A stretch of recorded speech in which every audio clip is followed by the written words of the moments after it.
नाज़रीन, आप देख रहे हैं रेड लाइन इलेक्शन स्पेशल।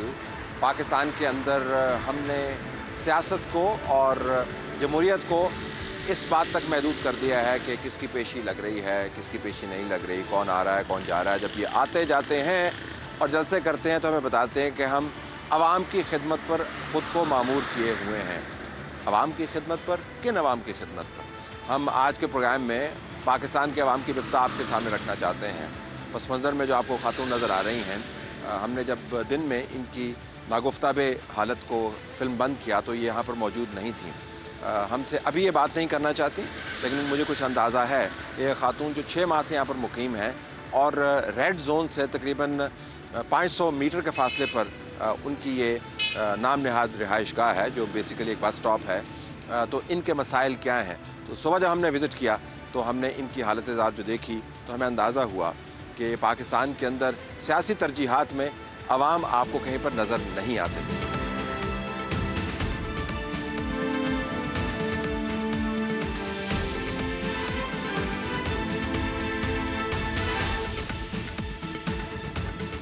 तो लोग कैसे रहते हैं, आइए हम आपको एक झलक दिखाते हैं कि लोग क्या करते हैं, कैसे रहते हैं, किस मजबूरी में हैं, किस मुश्किल में हैं। जिन लोगों के नाम के ऊपर पार्लियामान बनती है, जिन लोगों के नाम के ऊपर आप जलसे करते हैं, जिन लोगों के नाम के ऊपर आप वोट लेते हैं, वो लोग हैं कौन? वो किन लोगों की आप बात कर रहे होते हैं? इन लोगों की बात तो नहीं कर रहे होते जो इस बस स्टॉप के अंदर रहते हैं। और बस स्टॉप में रहने वाले जो रिहायशी हैं उनका हम आपको तारुफ बाद में करवा देंगे। ज़रा उनकी रिहाइश गाह को हम देख लेते हैं। ये एक वैगनों का अड्डा है जो अब घर में कन्वर्ट हो चुका है। इसकी दीवारें तो ज़रा अड्डे के हवाले से ही बनी हुई हैं। यहाँ पर आपको ज़िंदगी की बहुत सारी चीज़ें नज़र आ जाएंगी। तो ये मुकम्मल तौर पर गुर्बत ज़दा जगह नहीं है, लेकिन आप कस्म पुरसी का आलम ये देखें कि बस स्टॉप को जो 3 तरफ से खुला हुआ है, इस्लामाबाद की ठंड के अंदर छत में कन्वर्ट किया हुआ है। और ये रिहाइश का पिछले तकरीबन 6 माह से तो मैं यहाँ पर देख रहा हूँ। तो आपको निस्बतन चीज़ें बेहतर नज़र आ जाएंगी। यहाँ पर बेहतर से मुराद ये है कि जो अमूमी घरों के अंदर आपको नज़र नहीं आएंगे, गरीब घरों की मैं बात कर रहा हूँ, जिनके अंदर कुछ भी नहीं होता, जो मांग तांग के गुजारा करते हैं, उसकी निस्बत आपको चीज़ें बेहतर नज़र आ जाएंगी। आपको चूल्हा भी नज़र आ जाएगा, गैस का सिलेंडर भी नज़र आ जाएगा, तवा भी ठीक है, मिसाले भी आपके पास पड़े हुए हैं, सनसिल्क का शैम्पू भी आपको नज़र आ रहा है, साथ मिल्क पैक भी है। ये पाशा के ब्रांड का एक लिफाफा भी आपको नज़र आ रहा है। प्याज भी पड़े हुए हैं यहाँ पे, कटी हुई सब्ज़ी भी आपको पड़ी हुई नज़र आ रही है, कपड़े लटके हुए हैं, टैची केस पड़ा हुआ है, लकड़ियाँ जलाने के लिए रखा हुआ है। लेकिन ये खुला है सारे का सारा। और रात को जानवर यहाँ पे आते हैं, कुत्ते आते हैं, यहाँ पर बिल्लियाँ आती हैं और उनको भगाने के लिए डंडा भी रखा हुआ है। तो जो यहाँ का रिहायशी है वो उस ख़ुद को अपने आप को फ़र्श के ऊपर रख के लपेट के वो सोता है और अपने सामने उसने डंडा रखा हुआ होता है। और जब कोई जानवर उसकी तरफ आता है तो वो डंडा हिलाता है, लेकिन जो चारों तरफ से ओपन है। जो मैं आपको दिलचस्प बात बताना चाहता हूँ कि अगर आप वो दिखाएं, वो आईडी कार्ड को ज़रा अगर आप फिल्म करें तो इसने अपना आईडी कार्ड जो है वो यहाँ पर लगाया हुआ है। और जो स्टोरी इसने आईडी कार्ड के गिर्द हमें बताई है वो ये है कि इसको घर से निकाल दिया गया, इसके बच्चे ले लिए गए और इंसाफ की तलब के लिए ये यहाँ पर मौजूद है। और इसका मानना ये है कि मैं 6 महीने से यहाँ पर मौजूद हूँ और इंसाफ की तलाश में मैं मारी मारी फिर रही हूँ, मुझे इंसाफ नहीं मिल रहा। मैं इसकी कहानी को वेरीफाई नहीं कर सकता क्योंकि फ़िलहाल मैं ये स्टोरी परसू नहीं कर रहा। अगर मैं स्टोरी को परसू करूँ तो मैं ये हो सकता है आपके सामने हक़ाइक़ और भी लेके आऊँ। लेकिन ये मैं आपको बता दूँ कि इसने पॉलिटिकल बटन सारे टच किए हुए हैं। बेनज़ीर भुट्टो की तस्वीर भी लगाई हुई है और साथ ही शहबाज शरीफ का पोस्टर नीचे मेरे ख्याल में राना सनाउल्लाह की तस्वीर भी लगाई हुई है, अगर आप उसको दिखा पाएँ तो पॉलिटिकल बटन से इसने सारे अपने टच किए हुए हैं। यहाँ पर मुझे पाकिस्तान तहरीक इंसाफ की कोई नुमाइंदगी नज़र नहीं आ रही पोस्टर्स के हवाले से। इस जैसे हज़ारों नहीं, लाखों नहीं, करोड़ों लोग इससे कहीं ज़्यादा बदतर सूरत हाल में पाकिस्तान की सड़कों पर पाए जाते हैं। मज़ारों के सामने आपको नज़र आएंगे, बस स्टॉपों के अंदर आपको नज़र आएंगे, ग्रीन बेल्ट के ऊपर आपको नज़र आएंगे, सड़कों के किनारे के ऊपर आपको लेटे हुए नज़र आएंगे। मैं उन लोगों की बातें नहीं कर रहा जो भीख मांग के गुजारा कर रहे हैं, मैं उन लोगों की बातें कर रहा हूँ जो बहुत बड़ी तादाद में, और बहुत बड़ी तादाद का अगर आपको अहाता करना हो तो ये देख लें कि पाकिस्तान की आबादी का तकरीबन 40% हिस्सा जो है वो गुर्बत की लकीर से नीचे रहता है, जिससे मुराद ये है कि वो जो गरीब लोग हैं उनके पास मांगे तांगे की ये चीज़ें भी नहीं हैं, और वो बामरे मजबूरी ज़िंदगी सिसक के गुजार रहे हैं। ये वो लोग हैं जिनके पास आईडी कार्ड मौजूद है, ये वो लोग हैं जिनके पास वोट भी मौजूद है, ये वो लोग हैं जिनके पास इसके अलावा कि उनके पास आईडी कार्ड मौजूद है, वोट मौजूद है और कुछ नहीं है। तो बुनियादी सवाल जो हमें उठाना है वो ये कि 2024 के इंतखाबात पाकिस्तान के इन अवाम के लिए, सिर्फ गरीबों के लिए आप नहीं कह सकते, अमूमी तौर पर आप बात नहीं कर सकते, इन लोगों के लिए जो हकीकत में गरीब हैं क्या पैगाम लेके आएंगे और पाकिस्तान के अवाम के हकीकी मसाइल क्या हैं। अब आप खुद अंदाज़ा लगा सकते हैं कि ऐसे हालात में रहने वाले लोगों की सेहत क्या होगी और तालीम क्या होगी। सेहत का इशू टेकअप करते हैं, डॉक्टर नदीम जान के पास चलते हैं और उनसे पूछते हैं कि सेहत के मसाइल पाकिस्तान के क्या हैं और क्या मौजूदा निज़ाम आवाम के लिए सेहत की सहूलियात मुहैया कर सकता है। पाकिस्तान हेल्थ के मामले पर जब मैं इदादा शुमार देख रहा हूँ तो बदतरीन हालात का शिकार है।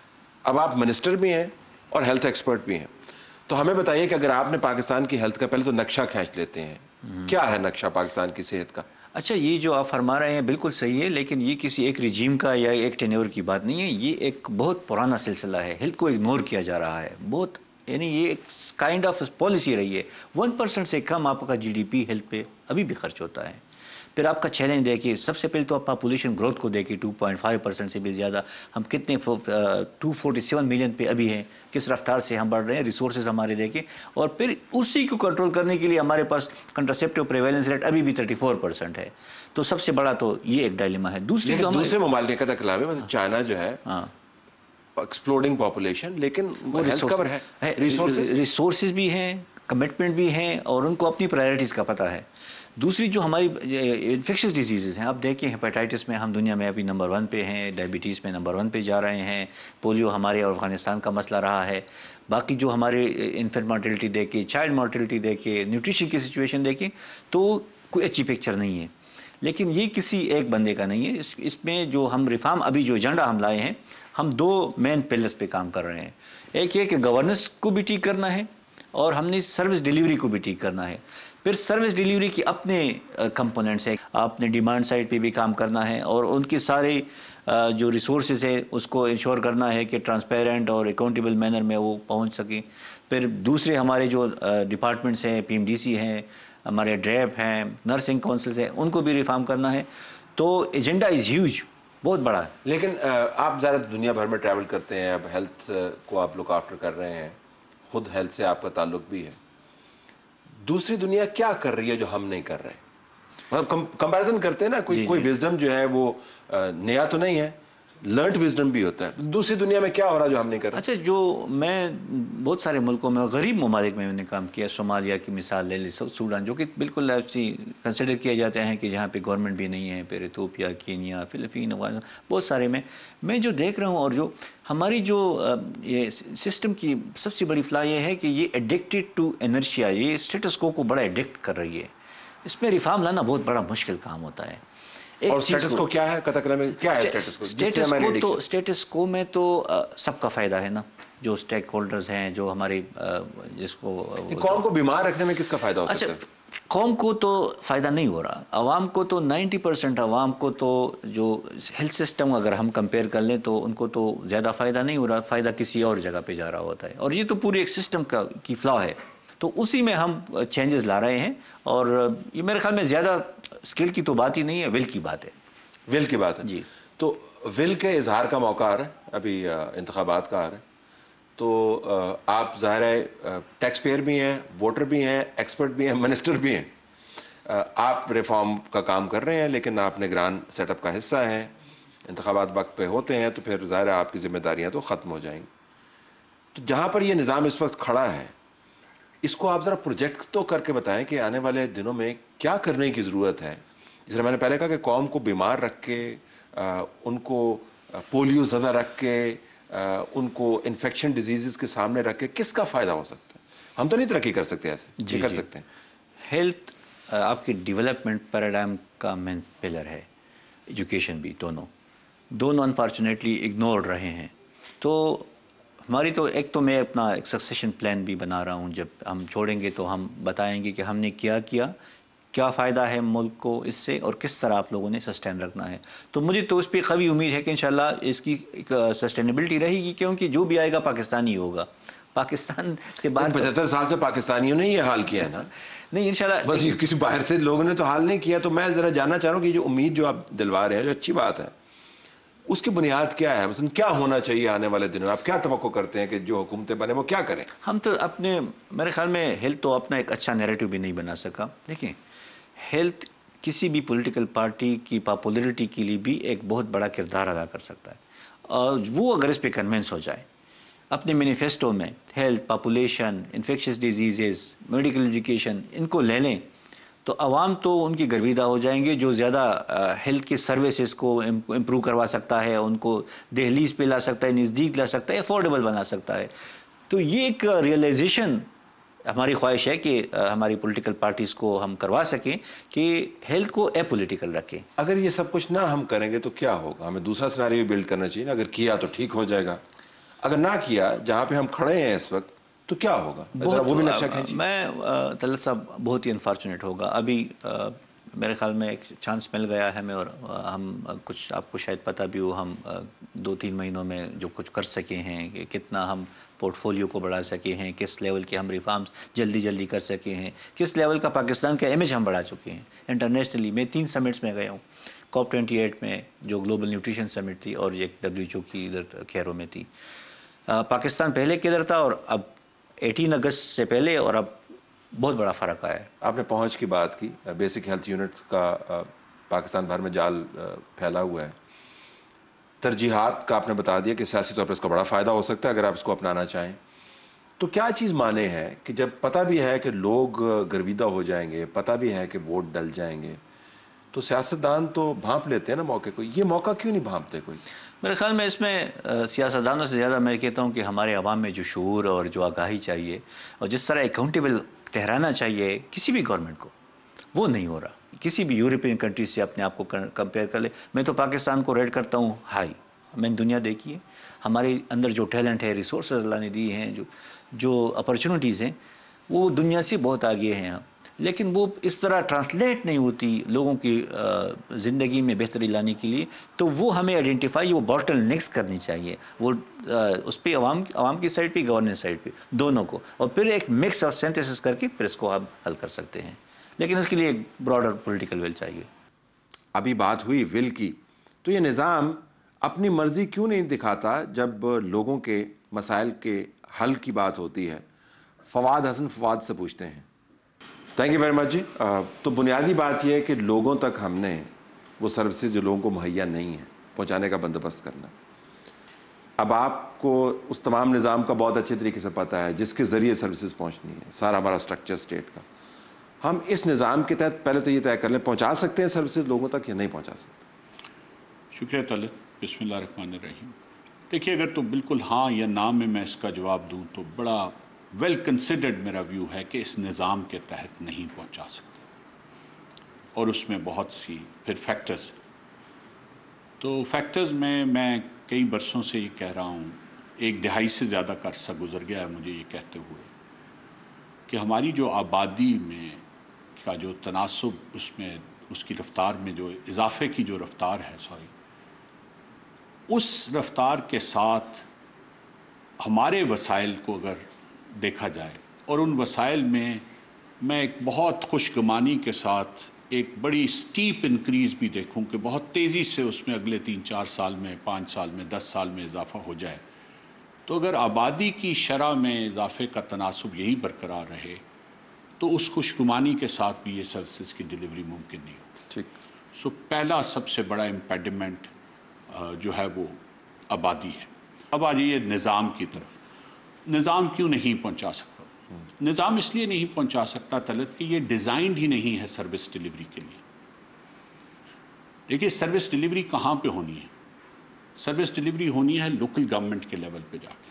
میں نے کئی مرتبہ یہ بات کی بھی ہے اور کرتا بھی ہوں کہ انفراسٹرکچر ایک بہت امپورٹنٹ جو ہمارا گروتھ کا پورا کانسیپٹ ہے ماڈرن سرمایہ کارانہ نظام میں، وہ انفراسٹرکچر کے ساتھ ضرور جڑا ہوا ہے.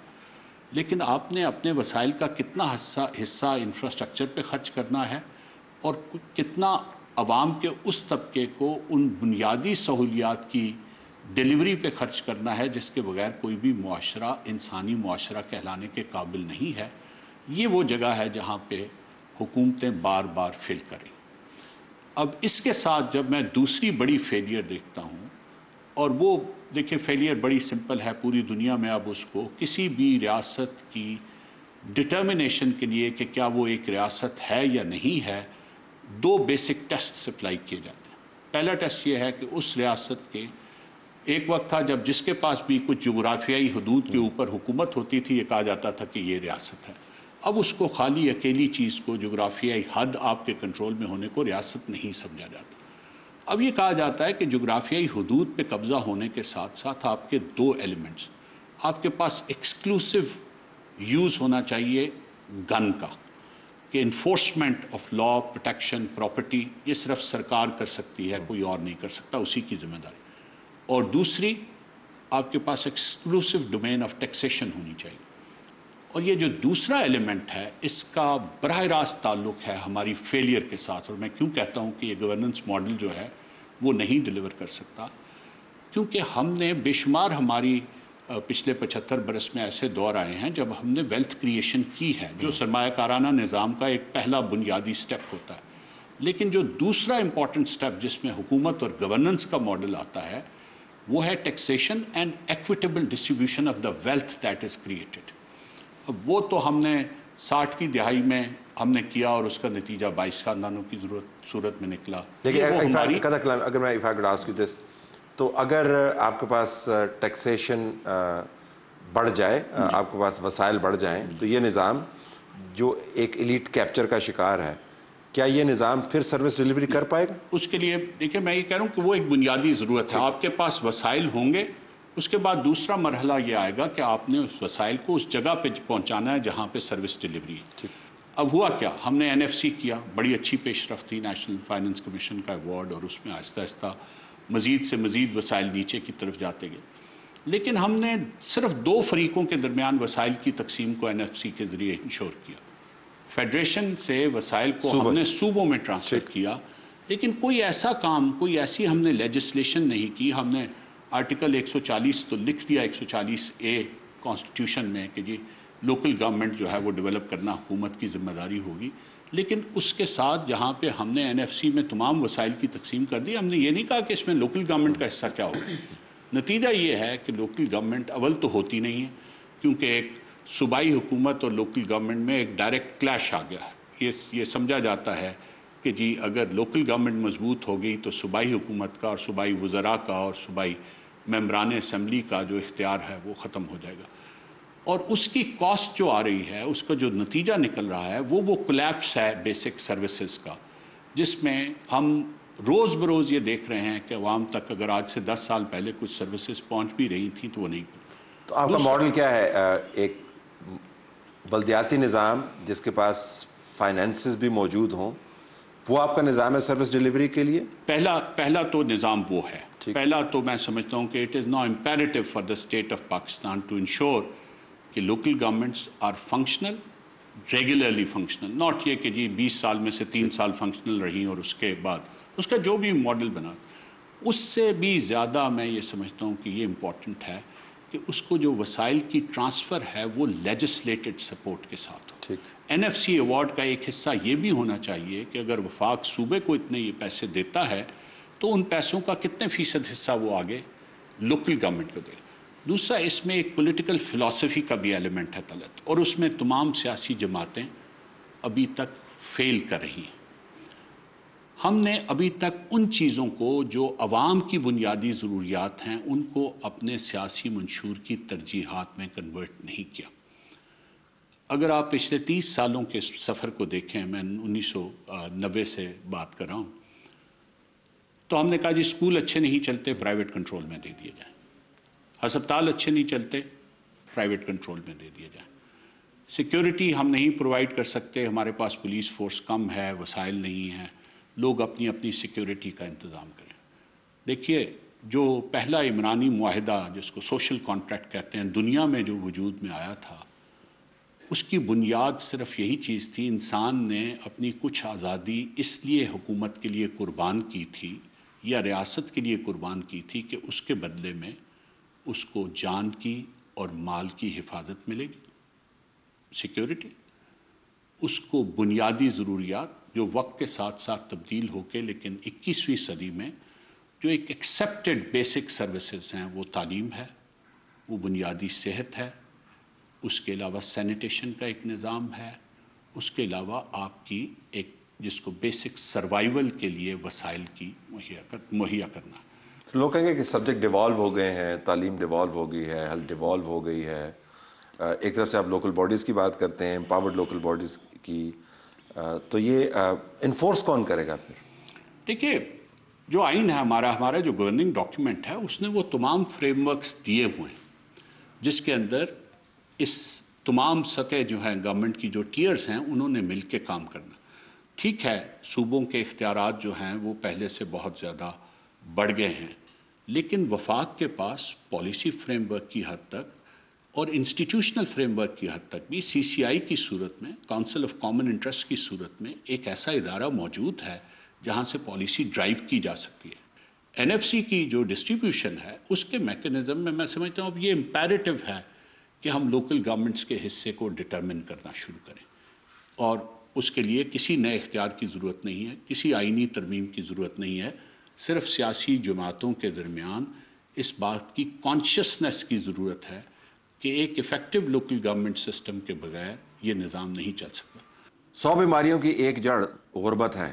جب ہم بریک کے بعد واپس آئیں گے تو ندیم الحق جو وائس چانسلر ہے پائٹ کے, ان سے پوچھ رہے ہوں گے کہ غربت پاکستان میں کیسے ختم کی جا سکتی ہے.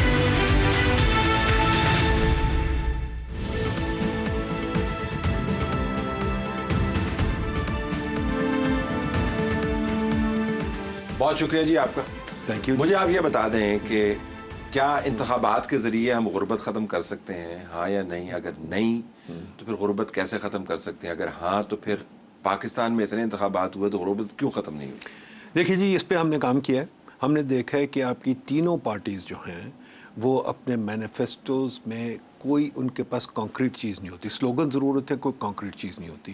ہم نے ان کے ٹویٹر فیڈز دیکھیے, ان کا کوئی تعلق نہیں کسی اکنامک پالیسی یا کسی ریفارم سے. ہم نے ان کے فیس بک پیجز دیکھے, ان کی تقریریں دیکھی ہیں, وہ ریفارم کی بات نہیں کرتے. غربت کیسے ختم ہوگی؟ غربت ایک ہی طریقہ ہے, آپ غریب آدمی کو موقع دیں کام کرنے کا. غریب آدمی نے اپنی غربت خود مٹائی ہے مائیگریشن کر کے باہر جا کے, تو یہاں کیوں نہیں کرتا؟ یہاں ہم نے کھوکھے لگوائے تھے, انہوں نے کھوکھے بھی توڑ دیے. غریب آدمی کو کھوکھے کیوں نہیں لگانے دیتے آپ؟ آپ اگر بینکاک جائیں, نیو یارک جائیں, واشنگٹن جائیں, کہیں جائیں, لنڈن جائیں, آپ کو کھوکھے ملتے ہیں. یہاں کھوکھے کیوں نہیں لگ سکتے؟ غریب آدمی کو آپ کہتے ہیں صرف گھر میں نوکری کرو یا چپراسی لگو اور کچھ نہیں کر سکتے. Micro entrepreneurship is the answer. Number 2, ہم نے بڑا کام کیا اس چیز پہ کہ اگر شہروں میں, غربت شہروں میں مٹتی ہے طلعت صاحب. اگر آپ دیکھیں پرانی سٹوریز بھی یاد کریں, ڈیوڈ کاپرفیلڈ, اولیور ٹویسٹ وغیرہ, سب لوگ شہروں میں آ کے غربت مٹتی تھی. کیسے مٹتی تھی؟ جب وہ سلم میں رہتے تھے. ہم نے سلمز کو شہر سے باہر نکال دی. میں تو کہتا ہوں سلمز شہر کے اندر آنے بہت شہر کے اندر ہونا چاہیے. اندر ہونا چاہیے. غریبوں کی آبادیاں جو ہیں وہ اندر ہونا چاہیے. بالکل. آپ نیو یارک میں دیکھ لیں, آپ شکاگو میں دیکھ لیں, آپ سارے جو کالوں کے سلمز تھے نیو یارک کے اندر تھے, اب جینٹریفائی ہو رہے ہیں slowly as incomes have increased. آپ ان کو آنے دیں, ان کو کام کرنے دیں, ان کو اپنا سب جو کاروبار ہوتا ہے کھوکھے شوکھے یہ وہ ٹی سٹال وہ کرنے دیں. نمبر 3, آپ کنسٹرکشن انڈسٹری جو آپ کے, جو خان صاحب سمجھ گئے تھے پر خان صاحب ٹھیک نہیں سمجھے, یہ میں نے ان کو آئیڈیا دیا تھا بڑا simple. Construction industry is your future, not plots. آپ پلاٹس کی طرف چلیں گے, construction which means city development. Slum جو ہے سٹی ڈیولپمنٹ سے آتی ہے. سٹی ڈیولپمنٹ کیا؟ High rise, shopping malls, flats, اور ہم سب کو فلیٹس میں موو کرنا ہے. یہ جو کوٹھیوں والا نظام ہے اس کو ختم کرنا پڑے گا. ہائی رائز کنسٹرکشن ہوگی, آپ کی ڈینس کنسٹرکشن ہوگی تو بہت نوکریاں نکلیں گی. جب نوکریاں نکلیں گی غربت مٹے گی. انویسٹمنٹ کہاں ہوگی؟ انویسٹمنٹ ہوگی اس چیز میں. نمبر 3, آپ انویسٹمنٹ کو ہونے دیں. یہ جو بیوروکریٹس نے لگایا ہے نا اپنا نظام کہ ہم بتائیں گے کہاں انویسٹ کریں, जहाँ मर्जी इन्वेस्टमेंट हो जाए। मिल्टन फ्रीडमैन कहता था अगर सबको तुम्हें पता है कहाँ इन्वेस्ट करो तो फिर जाके करो, फिर इकोनॉमिस्ट ना बनो। ठीक है, सिंपल सी बात है, मुझे नहीं पता इन्वेस्ट कहाँ का, अगर मैं कर सकता तो मैं अमीर आदमी होता, मैं अमीर नहीं हूँ। क्यों नहीं? क्योंकि मुझे इन्वेस्टमेंट नहीं करनी आती, मुझे ये बताना आता है कि जी मार्केट खोल दो। हमारे मुल्क में तलत साहब ने हिसाब लगाया, एक मार्केट नहीं है आपकी, व्हीट मार्केट नहीं है, शुगर मार्केट नहीं, सीड मार्केट नहीं, इनपुट मार्केट नहीं, कोई मार्केट नहीं। इवन रियल एस्टेट मार्केट आपकी टूटी हुई है, क्योंकि रियल एस्टेट में बीच में बाबू बैठा हुआ है, CDA वगैरह, ये वो मार्केट वो होती है जहाँ आप और मैं खुला ट्रेड करें। स्टॉक मार्केट हम देखिए, स्टॉक मार्केट में 31 फैमिली है, महबूबुल्लाह कहता था 22 फैमिली है, अब 31 फैमिलियाँ स्टॉक मार्केट चला रही हैं, 31 फैमिली के कारोबार चल रहे हैं। और वो भी फैमिली जो स्टॉक मार्केट है आपकी, इतनी मुन्नी सी स्टॉक मार्केट, इंडिया की देखें कितनी बड़ी स्टॉक मार्केट है, मलेशिया की देखें कितनी बड़ी है। क्यों? क्योंकि आपके जो सेठ कल्चर है, आपकी इंडस्ट्री फैमिली ओन्ड इंडस्ट्री, आपकी इंडस्ट्री कोई ऐसी इंडस्ट्री नहीं जहाँ के फैमिली ओन्ड इंडस्ट्री नहीं है। लेकिन प्रॉफिट जो बनाएगा डॉक्टर साहब वो तो फिर अपने लिए बनाएगा ना, तो फिर रियासत ने गरीबों का वेलफेयर स्टेट का क्या तस्वर हुआ कि जब लोग अपने लिए काम नहीं कर सकते उनको आपने फिर सहूलियात भी देनी है, वो तो फारिग हो गया। आप तो उनको लेज़र फेयर सिस्टम के अंदर डाल रहे हैं कि जी बस पैसे बनाओ, तो जो पैसे बनाएगा तो वो गरीब का ख्याल तो नहीं करेंगे। देखिए जी, एप्पल क्या है, गूगल क्या है, आपकी IBM क्या है, आपकी ये जो है जनरल मोटर्स, जनरल इलेक्ट्रिक, ये सब कंपनी किसी सेठ की नहीं है, ये हम सब ने होल्ड की हुई हैं। आजकल का ज़माना आ गया है कैपिटलिस्ट इकोनॉमी का, everybody has a share in the company. Why can't we have that situation? Why can't we allow everybody to have a share? वो तब होगा अगर मार्केट में स्टॉक आएगा और अगर प्रोफेशनली रन फर्म्स होंगे। अभी आपके फर्म्स प्रोफेशनली रन नहीं है, अभी आपके फर्म जो है सेठों के फर्म हैं, सेठों के बच्चे आके बैठते हैं। अब आप देखें हमारे जो माशाल्लाह करता धरता लोग हैं, बहुत अच्छे ज़हीन लोग हैं, वो अमेरिका में कंपनियाँ चला रहे हैं।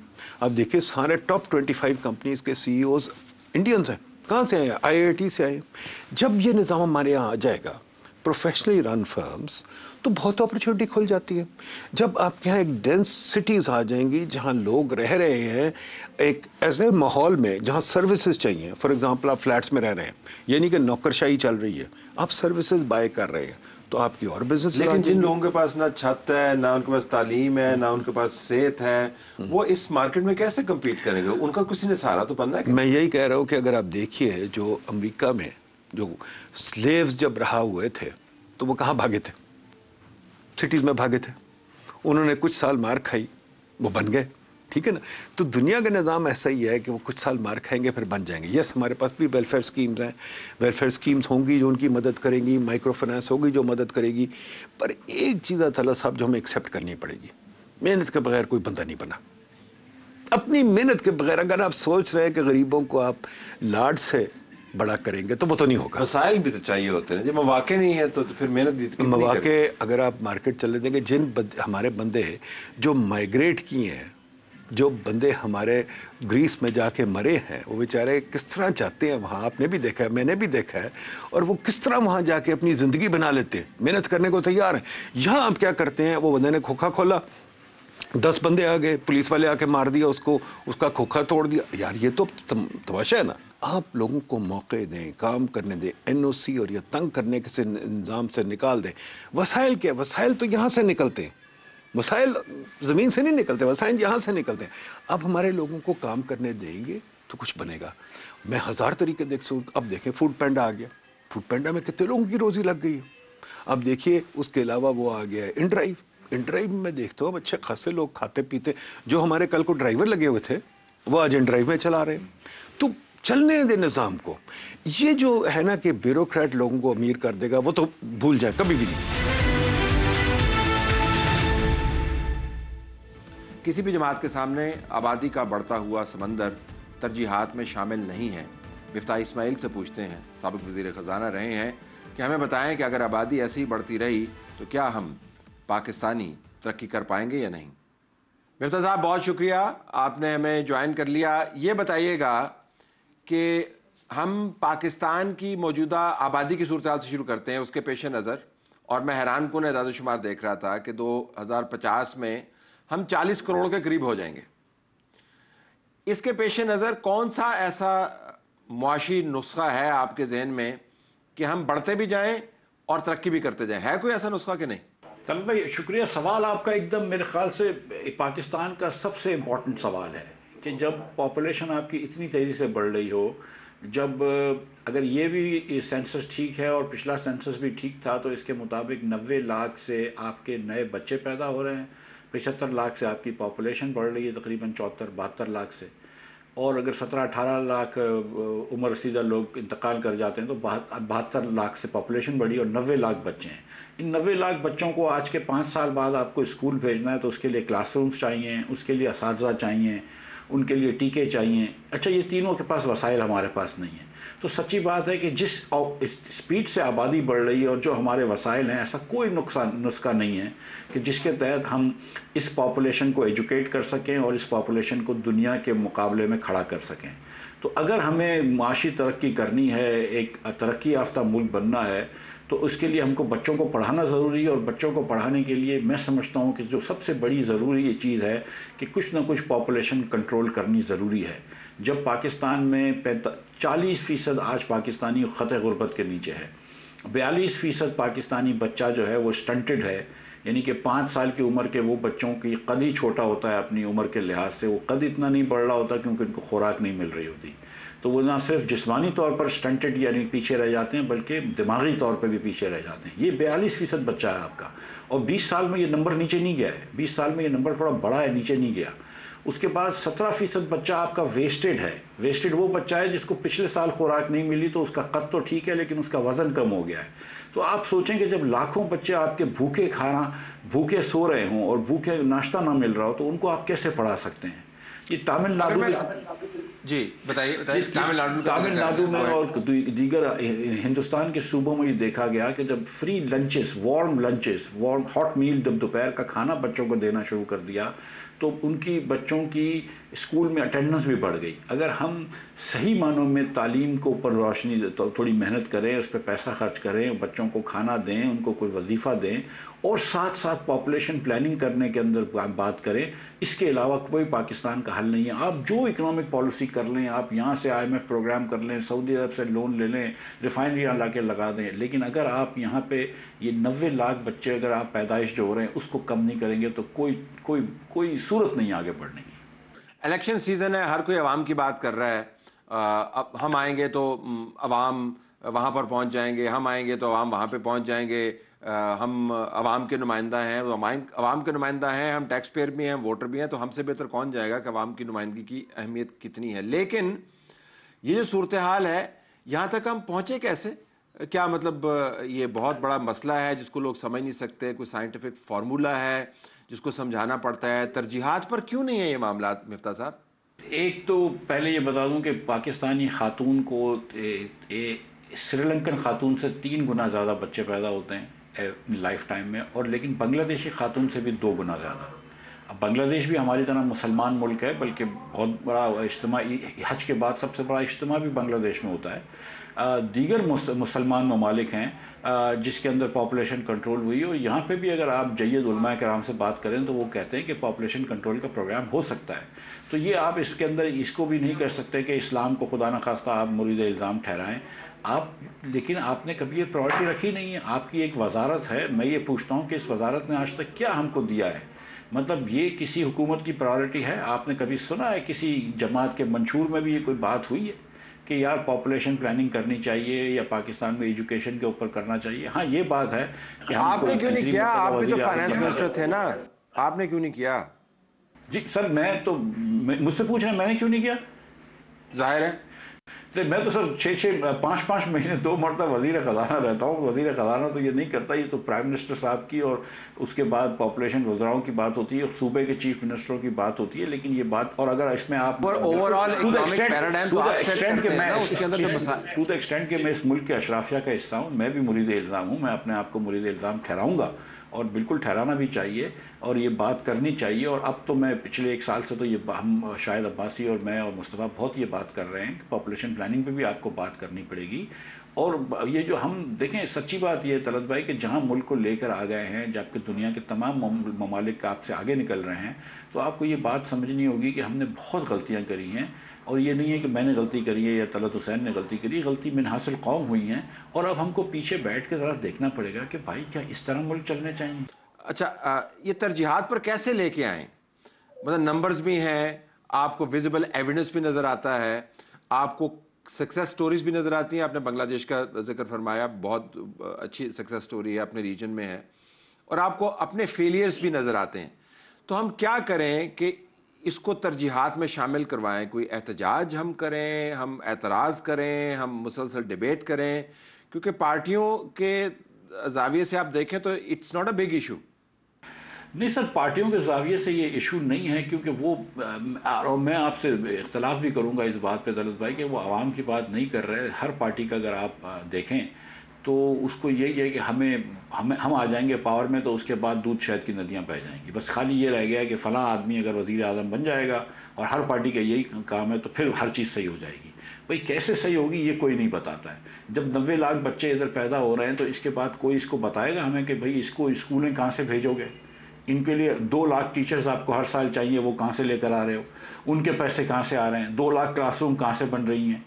ये दूर दराज के इलाकों के अंदर बच्चे जो जा रहे हैं उनकी क्लासरूम्स कैसे बनेंगी? मैं आपको एक स्टेटिस्टिक और देता हूँ। आगा खान यूनिवर्सिटी ने पिछले साल 15,000 बच्चों का पूरे पाकिस्तान में टेस्ट किया था। हर बच्चा, हमारा औसतन बच्चा जो है वो मैथ में फेल होता है और साइंस में फेल होता है। मैथ में 27 नंबर लेता है और साइंस में 31 नंबर लेता है। हम 2000 अरब रुपया खर्च करते हैं एजुकेशन के ऊपर। ऐसा नहीं कि बिल्कुल पैसे नहीं खर्च करते, बहुत पैसे खर्च करते हैं। लेकिन आपको भी जानते हैं दौलत भाई कि सूबों के अंदर जो टीचरों को नौकरियां दी जाती हैं वो मेरिट पे कम दी जाती हैं और नौकरी देने के लिए ज़्यादा दी जाती हैं। ख़ासतौर पर 2 सूबों में तो ये बहुत चीज़ आम है। उसके बाद जब आप बलूचिस्तान के अंदर मेरे ख्याल से 10 में से 8 स्कूलें गोश्त स्कूलें बंद पड़ी हैं, आपने स्कूलें बना दी हैं क्योंकि कॉन्ट्रैक्टर्स को स्कूलें बनानी मकसूद थी, आपने उधर टीचर्स नहीं दिए।